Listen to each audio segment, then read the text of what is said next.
चलें जी, बिस्मिल्लाहिर्रहमानिर्रहीम। Students chapter number 5 की बात हो रही है। चैप्टर नंबर 5 में स्टूडेंट सबसे पहले चैप्टर नंबर 5 का नाम देखें। चैप्टर नंबर 5 का नाम है students factorization. Factorization, HCF, LCM, simplification and square root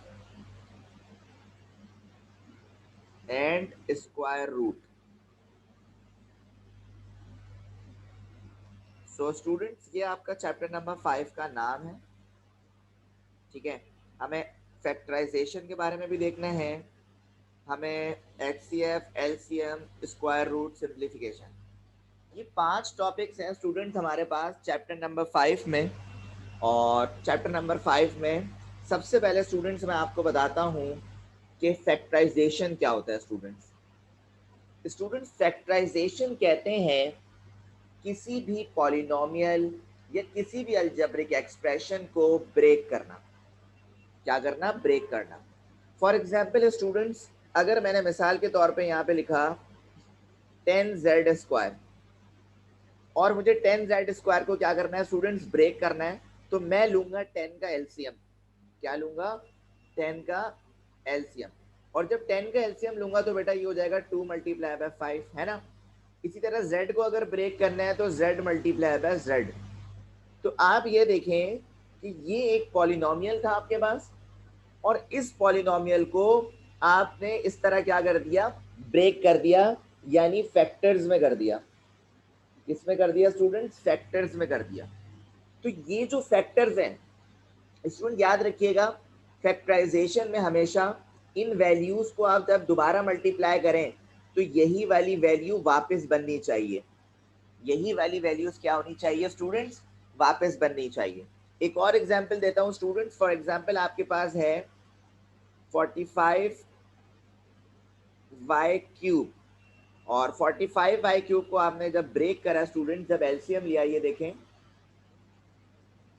5 9 जा, 3 3 जा और 3 1 जा। तो स्टूडेंट्स ये देखें 45 को मैंने ब्रेक करा, यानी फैक्टर्स में थोड़ा 5 multiply by 3 multiply by 3, y³ है तो y multiply by y multiply by y। तो ये इस पॉलिनोमियल के क्या आ गए स्टूडेंट? फैक्टर्स आ गए। मतलब आपने फैक्टराइज कर दिया। क्या कर दिया स्टूडेंट? फैक्टराइज कर दिया। और जब इन सारी वैल्यूज को आप दोबारा मल्टीप्लाई करेंगे तो ऑब्वियसली यही बन जाएगा। सही है। तो इसे हम कहते हैं फैक्टराइजेशन, यानी किसी भी एक्सप्रेशन को, किसी भी पॉलिनोमियल को वेरिएबल्स में तोड़ना, वेरिएबल्स में ब्रेक करना या फैक्टर्स में ब्रेक करना। अच्छा स्टूडेंट, फैक्टराइजेशन के 3 तरीके होते हैं। मतलब 3 चीजों को याद कर रखते हुए हम फैक्टराइज कर सकते हैं स्टूडेंट्स। फैक्टराइजेशन में स्टूडेंट्स हम कॉमन भी करेंगे, हम फार्मूला भी सॉल्व कर, फार्मूले से भी फैक्टर्स बनाएंगे, और स्टूडेंट्स हम मिडिल टर्म ब्रेक भी करेंगे, मिडिल टर्म ब्रेकिंग भी करेंगे। तो ये तीनों चीजें यूज होती हैं स्टूडेंट फैक्टर्स बनाने में। और इसमें एक खुशी की बात ये है स्टूडेंट्स आप लोगों के लिए कि हम जितने भी पुराने फार्मूलाज हैं चैप्टर 2 और चैप्टर 4 के वही यूज करेंगे। कोई नया फार्मूला हम यूज नहीं करेंगे। अच्छा, इसी तरह अब मैं क्वेश्चन स्टार्ट करता हूं। ठीक है,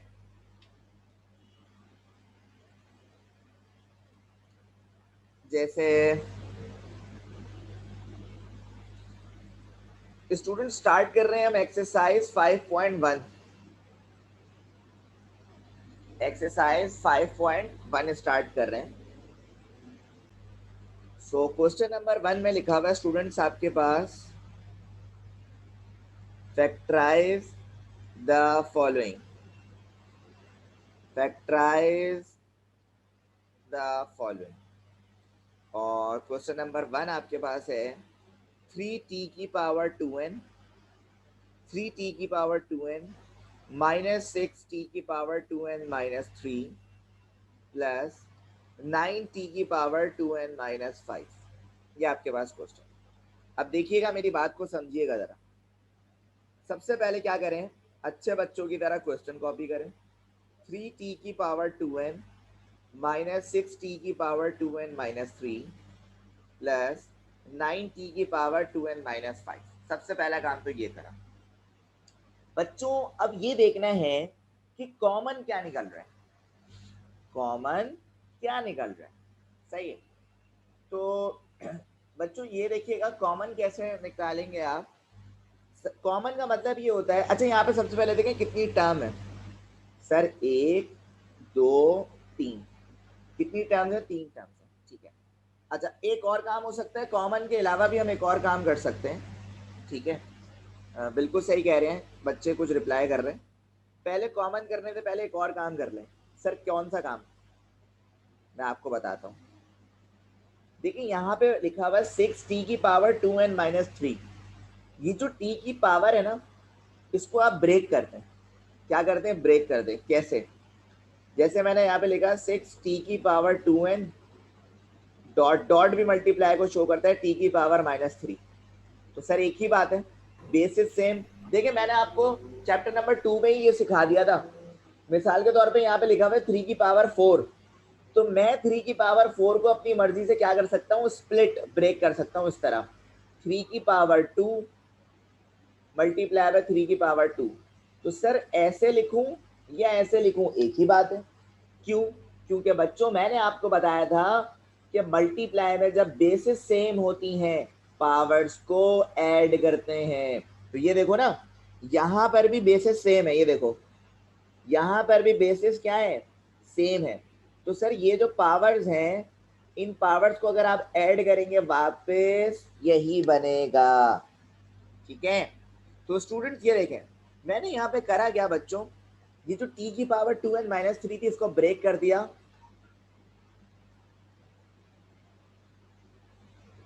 इसको ब्रेक कर दिया t की पावर 2n में और t की पावर -3 में।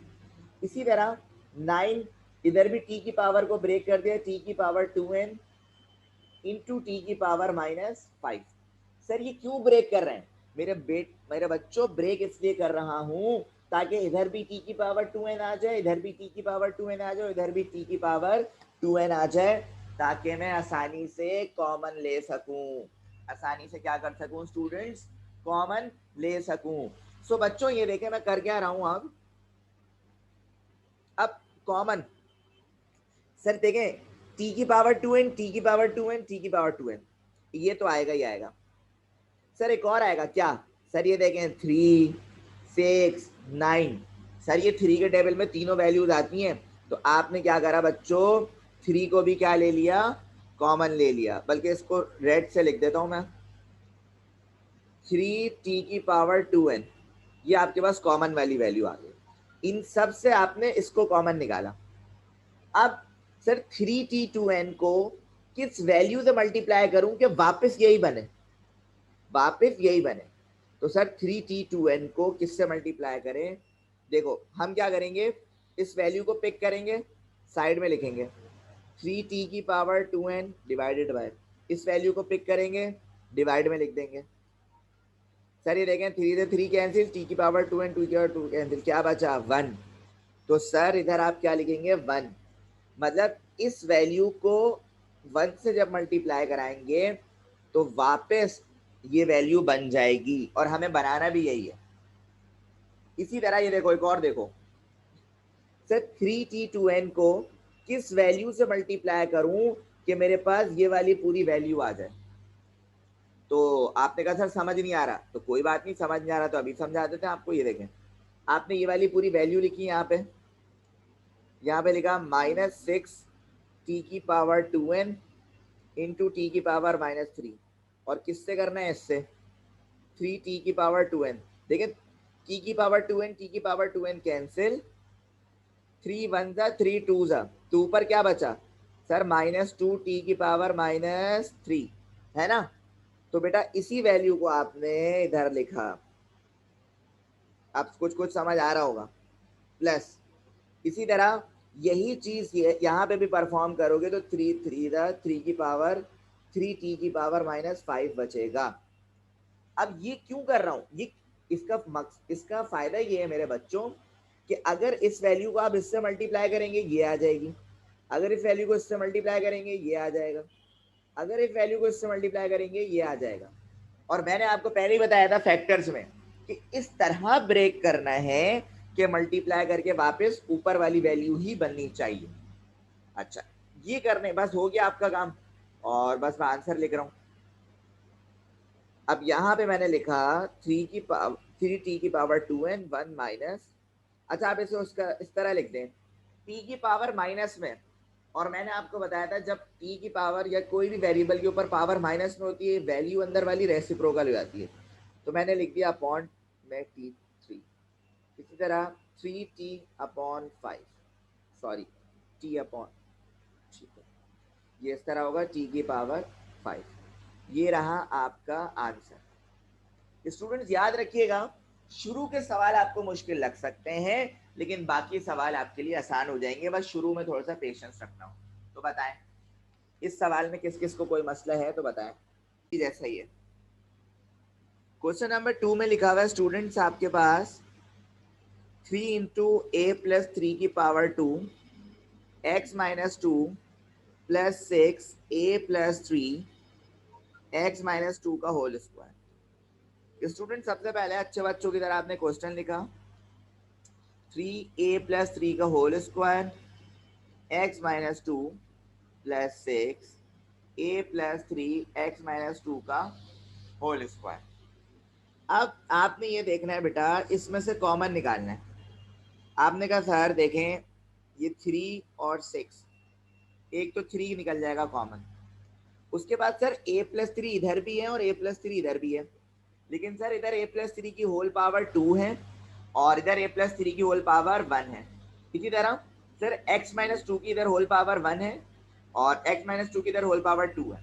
तो आप कौन सा वाला कॉमन लेंगे बच्चों? जिसकी पावर कम होती है उसे कॉमन लिया जाता है। क्या कह रहा हूं? जिसकी पावर कम होती है उसे कॉमन लिया जाता है। सर क्या कहने का मतलब है आपका, मैं आपको बता रहा हूं।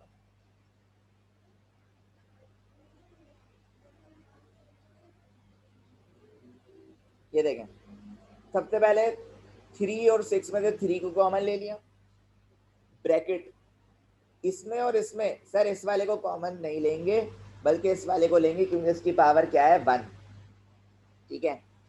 तो यहाँ पे आपने लिखा a+3। इसी तरह इसमें और इसमें क्या कॉमन लोगे?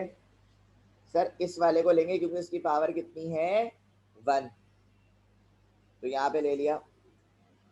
अब बनाया जरा ब्रैकेट, इस पूरी वैल्यू को किससे मल्टीप्लाई कराओगे कि आपके पास ये ऊपर वाली वैल्यू बन जाए? तो आपने कहा सर इसमें कौन सी बड़ी बात है, थोड़ा सा रफ कर लेते हैं बस। अच्छा भाई कर लो। ये देखो पहले ये वाली वैल्यू लिखो ऊपर वाली 3a+3 का whole square x-2 divided by, फिर ये वाली वैल्यू लिखो 3a+3 x-2। सर 3 से 3 कैंसिल, x-2 से x-2 कैंसिल। सर ये देखें a+3 की पावर ऊपर 2 है और नीचे 1 है। सर आपने ही बताया जब बेसिस सेम हो डिवीजन में पावर क्या होती है माइनस, तो सर a+3 हो जाएगा 2 - 1, तो आपके पास क्या आ रहा है सर a+3 आ रहा है, तो यही a+3 आप क्या लिखेंगे इधर कि इस पूरी वैल्यू को a+3 से जब मल्टीप्लाई कराएंगे तो आपके पास ये वाली वैल्यू आ जाएगी, ठीक है। इसी तरह बच्चों प्लस लगाया, इस पूरी वैल्यू को किससे मल्टीप्लाई कराओगे कि ये ऊपर आ जाए? सर ये देखें आप लोग चाहे तो इस तरह भी कर सकते हैं लेकिन मैं कर रहा हूँ 3 2 6 और a+3 5, x-2 की पावर 2 है तो आपने यहाँ पे क्या लिख दिया x-2 की पावर, सही है। तो आपने क्या करा बच्चों 3a+3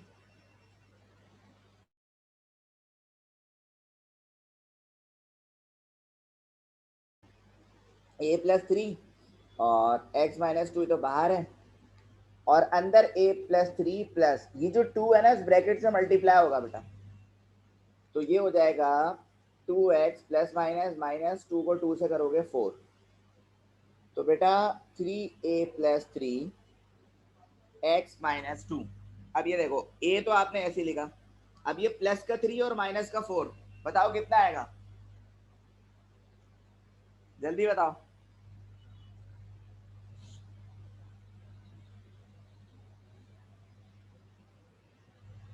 वेरी गुड अरबाना, -1 आएगा, तो यहाँ पे आपने लिखा -1, दिस इज योर आंसर। ठीक है, तो बच्चों ये था दूसरा पार्ट 2, और अब मैं जल्दी से जरा पार्ट 3 कराता हूँ, फिर आखिर में आपसे पूछता हूँ बेटा क्या समझ नहीं आया क्या आगे। ये आपके पार्ट 3, सबसे पहले आपने क्वेश्चन लिखा A B plus C D का होल स्क्वायर माइनस ए सी माइनस बी डी का होल स्क्वायर। अब देखें बच्चों करना क्या है, इस पूरे को सपोज कर लें ए, इस पूरे को सपोज कर लें बी, तो इससे होगा क्या sir, a square minus b square का फॉर्मूला बहुत दफा बता चुका हूँ, ये वाला a square minus b square equal होता है sir a plus b into a minus b. तो हम क्या करेंगे बच्चों, ये पूरा फॉर्मूला लिखेंगे, देखें आपने लिखा ए प्लस बी और आपने लिखा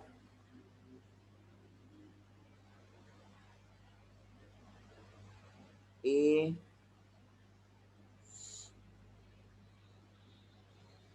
एक मिनट रुकिएगा जरा मैं रेजर करूं, हाँ आपने लिखा ए माइनस बी, आपको पता है माइनस के बाद वाली वैल्यू को ब्रैकेट में लिखते हैं हमेशा, तो बेटा ये देखो a B plus C d plus a C minus B d और a B plus C d minus plus minus A C minus minus plus b d, तो ये हो जाएगा सिंपल आपका आंसर। इसी तरह बच्चों आपके पास पार्ट 4 और 5 नहीं करवा रहा मैं, पार्ट 6 करवा रहा हूँ, A L into P Q plus Q R plus B M P Q plus Q R plus C N P Q plus Q R. अब आप लोग जरा मुझे ये बताएं कि इस पूरे क्वेश्चन में आप लोगों को क्या कॉमन नजर आ रहा है, जल्दी से सब लोग रिप्लाई करें, देखते हैं किसकी आंखें तेज हैं, जल्दी बताएं आप लोगों को क्या कॉमन नजर आ रहा है।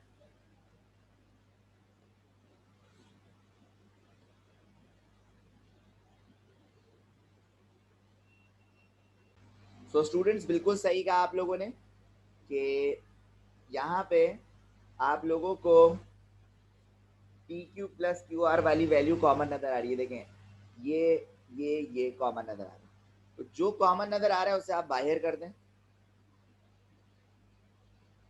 P Q plus Q are, ठीक है, और यहाँ पे बनाया bracket, P Q plus Q are को बेटा किससे मल्टीप्लाई करोगे कि ये पूरी वैल्यू आ जाए, सर ए एल से, करके देख लेना यही आ रहा है। अच्छा इसी तरह इसको किससे मल्टीप्लाई करोगे ये वाली वैल्यू आ जाए सर बी एम से, इसको किससे मल्टीप्लाई करोगे ये वाली वैल्यू आ जाए सर सी एन से। अब मुझे बताओ कि इसमें क्या कॉमन नजर आ रहा है, जब तक कॉमन निकलते रहेगा बना करते रहेंगे।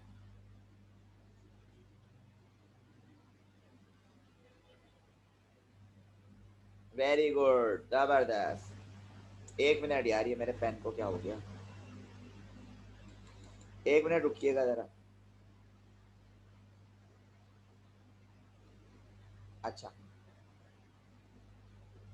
तो आपने इसमें से कॉमन निकाल दिया Q, और इधर आपके पास बचा P प्लस आर और इधर का ब्रैकेट है A L plus B M plus C M, ये रहा आपका रिक्वायर्ड आंसर। और अब मुझे बताएं आप लोगों को कैसा लगा। अल्लाह हाफिज, टेक केयर बच्चों।